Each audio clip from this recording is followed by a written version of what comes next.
Long ago, when I started learning watercolor, my most of the artwork was looking like this. It was very flat, lifeless. I got to knew this that this is not going to work out. I need to learn some technique to get the things done, and this is what I have done. 1 week of rigorous learning that where I was lacking, what I need, what I'm supposed to work on, where I need to focus, what all the process and the step I need to follow. And today in this video, I'm going to bring that up everything for you here. Because of certain process, my artwork has started giving me a result. There was some dimension, there was a proper light and depth, and there was interesting life in it. That's the most important part. Have you ever felt stuck with your watercolor progress? That's exactly why I have created my Patreon watercolor art community. Inside, you will find a step-by-step learning journey carefully designed to accelerate your growth week by week. This is not a random content, it's a proven roadmap where you will always know what to focus on, how to practice, and how to apply each lesson to your own art. So if you are serious about improving your watercolor skill, this is the fastest and most inspiring way forward.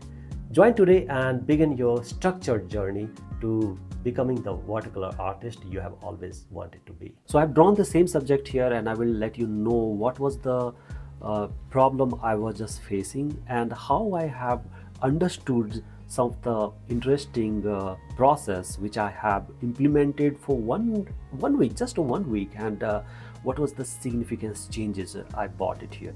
So this particular side by side comparison will give you a complete understanding what I was doing wrong and how I recovered from that, right? So let's work on the problem area.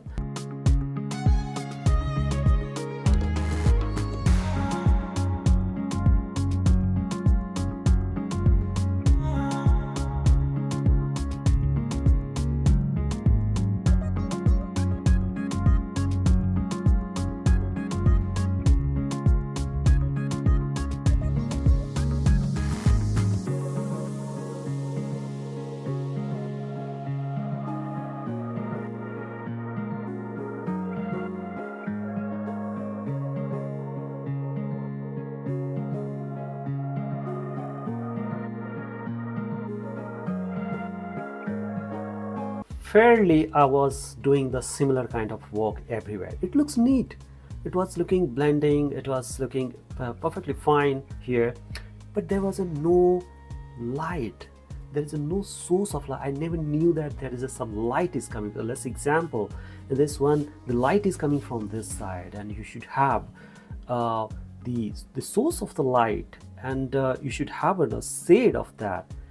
That is something absolutely missing. I was just getting the objects and its pigmentation, like okay, there is a curve. This cup is basically it's in this shape, and because of this shape, you are giving some some embossed effect and the values here and there. That's all. This is what I do. But you will be fine with this until you are in a beginner stage. But if you wanted to go in beyond, you wanted to reach in a different level, you have to come out from this. Probably you need to enhance this, and that's exactly it happens when the moment I realized that okay, I mean, I got everything here, but light is missing here. I don't see the light. And in watercolor, if you don't have a light, then nothing is going to work out. Okay, so that is something I just realized quickly, and I took a 1 week, just a 1 week, to practice this, and I practiced, and I got to know that oh, that's the elements, that's the process I should be following, and that brings a very interesting the dimension in my artwork, and that is something I'm going to explain you here what I have done. So here is the interesting fact what happens. The very first thing happens is that I decided that okay, from which side the light is coming from. Okay, so in the very first wash itself, I was making very much sure that okay, the light is coming from this side, so I have to plan my washes accordingly, even your first washes. So what I have done is, since this cup was white, I was using a very little, the blue. The color I have used is ultramarine blue. So I was just using a some bit of here and there. Okay, now in this example, I'll just tell you, this is how basically I was just doing it here right from the beginning itself. So when I knew that okay, white light is coming from this side, so I was just making more like a mid-tone as well, and I was trying to make sure that my white, because these are the concept for the light. If the light is, you wanted to give the contrast here, so I was not painting here. I'll leave the white here as it is. I mean, I'm not going to paint anything here. Okay, a bit of shades here and there because I want to keep this as white. Got it? Now the same thing for the color, the plate as well. I don't want to have much work into this. It's just a very simple, very light pigment on the first layer itself. Okay, now this example, because this is what I wanted to have.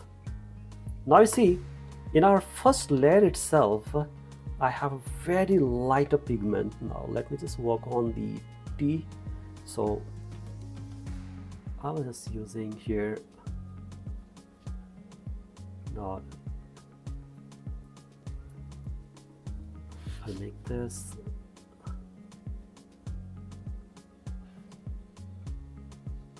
like this. Pretty much same thing what we did here. And now you just see here the difference. The first thing, I just keep this white paper because I wanted to reflect its whiteness, the cup whiteness.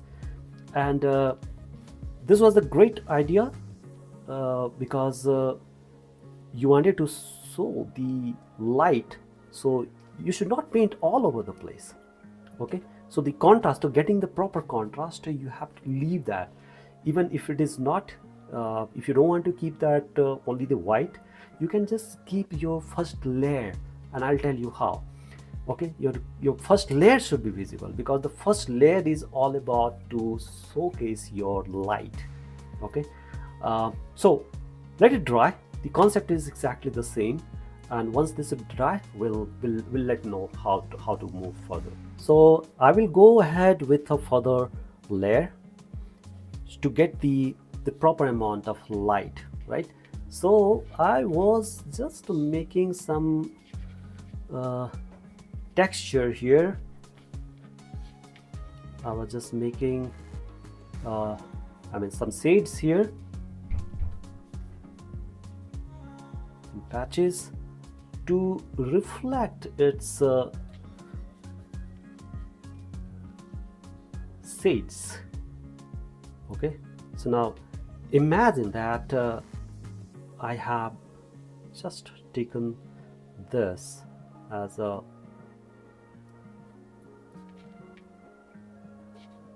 just like this one. I was just making some bold patches to bring its depth. Okay, and this side will also have a depth here, a slightly darker pigment. Okay, and now this side I will not paint. I will leave my color as it is, like the white as it is. I'm not going to paint anything there. All I was just doing is I was just making sure that this light has to reflect its beauty. And here, the further the light and shades will go here. Mostly I was just trying to get things with the shades. Okay, most of the things are basically being driven by shades, somewhere here and here, to get its real value. Okay, now the shades has to come here, this side. So I was just making a darker shade here.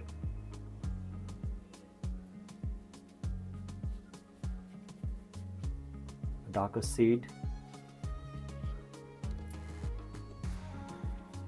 And these shades reflects the moment you are just trying to give these shades, it tells its story. It tells you that, okay, this is basically, it has these light is coming from this side, etc., etc. Okay, now imagine this shades is coming from this side, so you have the shades of this handle,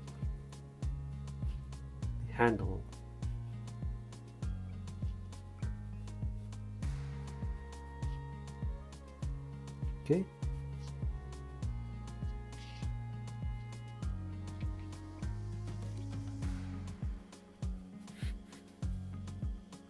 So everything was basically driven by those shades, and your shades are the real driver of your light. And this is how basically I just wanted to communicate this with you. Okay, now you see, like, these are the shades, I mean these are the shades, and the light is here predominantly available here. Let's say take some good amount of mid-tone, probably these are, let's say this is the mid-tone, which is basically touching down there all over the place, and yeah, something like this. And the moment I got to know that, oh, that's the beauty of watercolor, because you need to create interesting visual elements, and these are basically are the main idea to get all of that. Okay, well, I think it's still wet, so we can't paint that. Let's paint these I mean we'll paint this T here. So we get this, we got some more light, but still it's not, still it's wet, so we can't. I think it's time to dry it first, okay, and then we'll add one final layer to complete this artwork. Now you can see that the things are dried, and now this is the good time when we can add some values or some patches here and there. Like in this example here, we need to have some patches, some work here and there to make things a little more believable. Okay, like in this example, I'll just add some more patches here and there.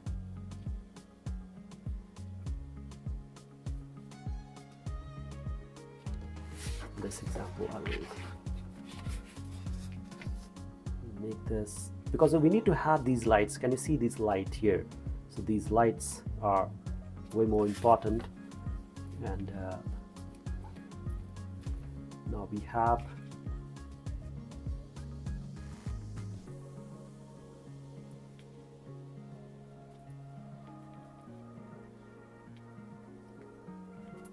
okay, and to get the even more interesting shades or the light, you need to have the further shades here. Like in this example, we have just already done it, but still it's required some more work here in this one. Now see, the moment I've just tried to give a one patch some more darker pigment, things are popping out here. Okay, things are getting more and more interesting, and you see some interesting values is emerging here. In this example, I'll just make some dark patch here. So these are the dark values which actually goes all the way here in this one. Some more values goes here inside this. Okay, and this is good. This is this is basically all what we need here in this one. Now I will make the very final thing. Here is the cup, the plate texture here, some design on the edges, so that we can just bring in here to make it look more realistic.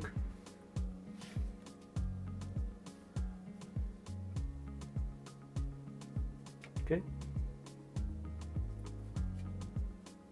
not so overwhelming kind of approach, but a very little work here and there, and that's it. Now you see here, this is what I was just talking about, the value you are actually applying here. The light makes a lot of interesting, it brings a lot of interest to your artwork with just a small bit of working with some shades and values. And the rule of thumb for getting the light is how you are leaving your paper white, if you want to have things as white. If it is not, then you need to have your first layer should be contrast. It should, when you apply the shades, it automatically, so now see this area where when the moment I just applied this darker pigment, okay, so this area has become more lighter, and this reflects its shades, it reflects its light, right? So this is exactly this is how basically we need another source of getting the light is the shades, how you apply the shades. The moment I just applied the shades here, and things are actually popped out here. We see that, okay, we know that, okay, light is coming from this direction, and things are becoming more natural here. Highlights, some of the highlights here, what we have just given here, these highlights is also equally important. Never underestimate that highlight, because these highlights, and now see example I've just given here, this one, okay, the moment I just applied it here, so the upper part is become more highlight. Okay, now see these are the highlighted, even if it is a the midtones. So I hope you enjoyed this. I hope you got it what I'm just trying to do. This is just an example. You can do much better artwork just following some of this principle what I have just explained you. I hope you enjoyed this tutorial, and if you did, I'm inviting you to join my watercolor art community. This community where you want to be, because you will be meeting a similar mindset of people and the same values and the same vision what you have. So I'm inviting you to join this global watercolor art community, and I'm sure you're going to like it. And I'll see you next video very soon. You can watch this particular video for you, and if you wanted to be part of this Patreon watercolor art community, you can join this community clicking on this. Thank you so much and have a great day.